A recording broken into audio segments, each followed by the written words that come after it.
Hello, I'm Severn Suzuki, speaking for ECHO, the Environmental Children's Organization. We're a group of 12 and 13-year-olds trying to make a difference. Vanessa Seti, Morgan Geisler, Michelle Quigg, and me. We've raised all the money to come here ourselves, to come 5,000 miles to tell you adults you must change your ways. Coming up here today, I have no hidden agenda. I am fighting for my future. Losing my future is not like losing an election or a few points on the stock market.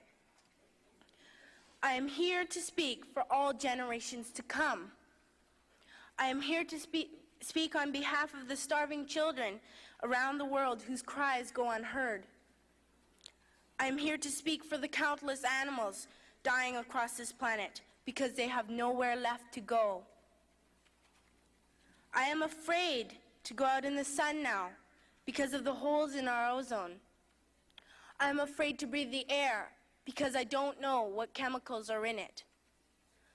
I used to go fishing in Vancouver, my home, with my dad, until just a few years ago we found the fish full of cancers. And now we hear of animals and plants going extinct every day, vanishing forever. In my life, I have dreamt of seeing the great herds of wild animals, jungles and rainforests full of birds and butterflies. But now I wonder if they will even exist for my children to see. Did you have to worry of these things when you were my age? All this is happening before our eyes, and yet we act as if we have all the time we want and all the solutions. I'm only a child, and I don't have all the solutions. But I want you to realize, neither do you. You don't know how to fix the holes in our ozone layer. You don't know how to bring the salmon back up a dead stream. You don't know how to bring back an animal now extinct.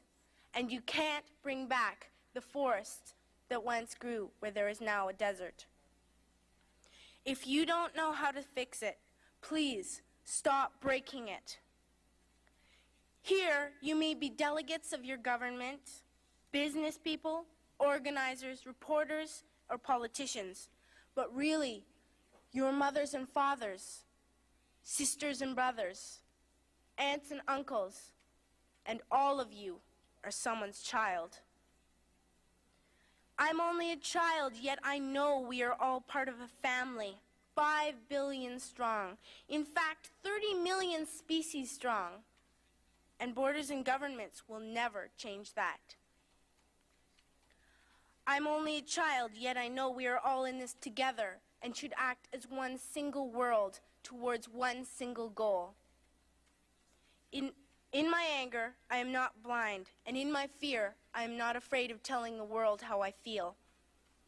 In my country, we make so much waste. We buy and throw away, buy and throw away, buy and throw away, and yet northern countries will not share with the needy. Even when we have more than enough, we are afraid to share. We are afraid to let go of some of our wealth. In Canada, we live the privileged life with plenty of food, water, and shelter. We have watches, bicycles, computers, and television sets. The list could go on for 2 days. 2 days ago here in Brazil, we were shocked when we spent time with some children living on the streets. This is what one child told us. I wish I was rich. And if I were, I would give all the street children food, clothes, medicines, shelter, and love and affection. If a child on the streets who has nothing is willing to share, why are we who have everything still so greedy? I can't stop thinking that these are children my own age, that it makes a tremendous difference where you are born. That I could be one of those children living in the favelas of Rio. I could be a child starving in Somalia, or a victim of war in the Middle East, or a beggar in India. I am only a child, yet I know if all the money spent on war was spent on finding environmental answers, ending poverty, and finding treaties, what a wonderful place this earth would be. At school, even in kindergarten, you teach us how to behave in the world. You teach us not to fight with others, to work things out, to respect others, to clean up our mess, not to hurt other creatures, to share, not be greedy. Then why do you go out and do the things you tell us not to do? Do not forget why you are attending these conferences, who you're doing this for. We are your own children. You are deciding what kind of a world we are growing up in.